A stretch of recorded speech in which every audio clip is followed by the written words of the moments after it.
Hi, I'm Bert Caldwell. Today, we're going to take a journey along Hangman Creek, also known as Latah Creek, which is over 60 miles long. It begins in the mountains of Idaho, it crosses the Coeur d'Alene Reservation, and eventually joins the Spokane River just below downtown Spokane. Along the way, it flows through Palouse farms, fields, pastures, small towns, along our highways, and 2 golf courses. But few people are really familiar with Hangman Creek, and yet the water quality and land use issues it faces are really critically important to the future of our communities.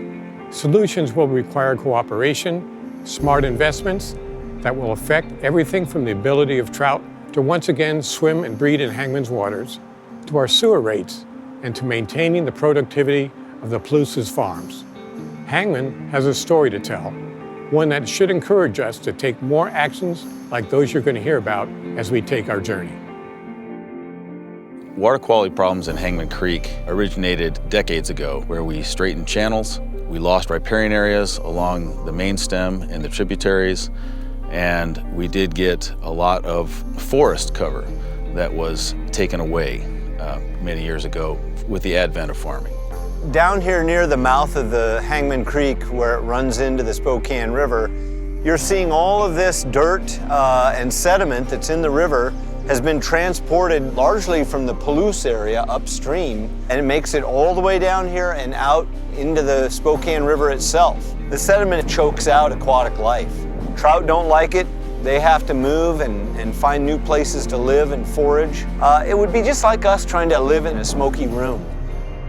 The city, all the entities that discharge into the river, and all the citizens are paying millions and millions of dollars to improve oxygen levels in Lake Spokane and downriver. Without fixing what's going on in this particular Hangman Creek, we'll continue to pay millions of dollars, and the sediment will continue to hurt the fish and the oxygen in the creek. There's a whole lot of different challenges, both point source, things that come out of a pipe, and non-point source, that diffuse kind of pollution that we all contribute to, from septics and sewage and golf courses down low in the watershed, and kind of the suburban runoff issues, and then we have tillage and livestock and ag issues in the middle of the watershed. Well, this actually exemplifies what I think the main problem is, especially in the upper headwaters and the tributary streams of Hangman Creek. What we see here is essentially farming right up to the water's edge, and there's no riparian vegetation or buffer. And that is critical to filter out sediment, to filter out nutrients, to stop water from flowing just over the land right directly into the stream. And without buffers, what you get are a lot of problems, the water quality problems, but also water quantity problems. So there's no time for the water that is falling in the form of precipitation to filter into the ground. A lot of that's just running right off and into the streams. It moves downstream, and it causes oxygen problems as far down as Lake Spokane. And creates the kind of algae blooms that have persisted there for years. Right, some of those are toxic algae blooms. The buffer serves to filter out pollutants, it serves to filter out sediment, and it provides critical habitat. And in our case in particular with Hangman, it provides shade and cover. If you've got good shade like some of this is around here, it helps to keep the water cool and provides habitat for insects, which the trout need to eat. So a good riparian cover on the stream banks is really important, and unfortunately in a lot of places the creek doesn't have that. The creek is about 20% shaded, and whereas we probably want it to be at least 70% shaded for just the restoration and for good fish habitat for our red bands to spawn.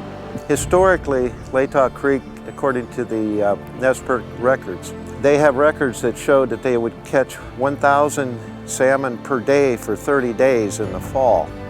Our camps were all along that creek, and it was a very important food source for the tribe, and we relied upon it. Whole movements of our families and our tribe depended upon it. I even heard about the Nez Perce tribe coming up. They would fish with us, they would dig camas with us, and even the Spokanes, Salish and the Kalispell, you know, we'd all enjoy certain areas together. It cut out a lot of the meanders of the stream, which really increased the dramatic flooding, flash flooding episodes of the creek. We're trying to take Hangman Creek and reconnect it to its floodplain and the surrounding ecosystem. What was it when you started this work? It looked more like a ditch than anything else, I guess you could say. The stream was totally incised, totally disconnected from the floodplain. In turn, it basically caused high rates of erosion throughout the stream. The stream itself never really got out of its banks. This, over time, causes the ecosystem surrounding it, the wetland areas, to degenerate, and a loss of a functioning wetland. In Hangman Creek in particular, some of the runoff that comes from cows and or livestock that have direct access, you have nutrients and fecal matter which are not good for human contact, and it's really hard to get vegetation established if you have a continual hoof or foot traffic.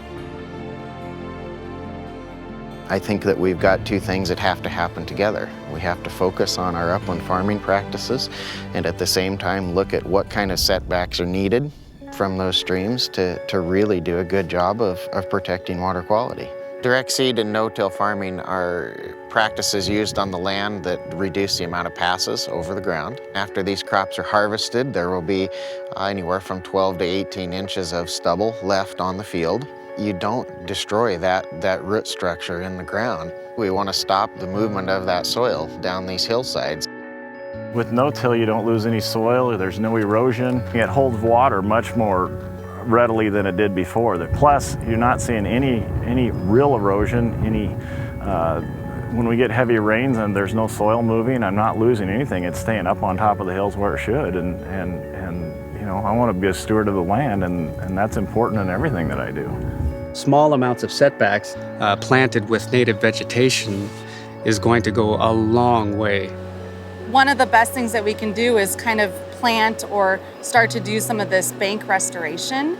We've been planting willows, Conservation District, other people have been planting willows and other native trees. Each year, we will get volunteers to come help us to float Hangman Creek in a particular reach and plant willow whips. I think a lot of people don't necessarily realize that the practices on their property are having water quality implications. And I think most people, you know, I've worked with a lot of agriculture, for instance, and I think they really want to do the right thing. They want to protect water quality. We do have a new program that we were able to secure called the RCPP, which is the Regional Conservation Partnership Program. We have brought in a large pool of money, approximately $7.7 million, where we can help landowners, mostly agricultural operators, improve their operations, put a lot of best management practices in place that will protect water quality. We help with stream bank restoration projects. We can help plan and install riparian areas. We can work on different types of agricultural operations, such as direct seed and conservation tillage. This is all an integrated solution, and a lot of the clean water work that we're doing is part of an integrated clean water plan, and we call it integrated because it all ties together. And boy, there's no better example of the integrated nature of, you know, the value of these resources than Hangman Creek. For our guiding part of the business, the Spokane River is the bulk of our business. And to have the river not be in shape, you know, it affects tourism, and obviously that affects other businesses, not just ours. It affects restaurants, hotels, and other shops that rely on tourism. We all love to recreate outdoors. We all love to bond with nature, and to be able to see a system like this recuperate and observe how it may have been back before I was alive certainly is certainly special to all of us. And we can make it happen. We've seen examples of what works. Now we need to apply these innovations all along the creek, as individuals, as communities, as landowners. We all need to take ownership because it's important to all of us. If we can do that, Latah Creek will be a better resource for us and for all the generations that follow us. I'm Bert Caldwell. Thanks for coming along.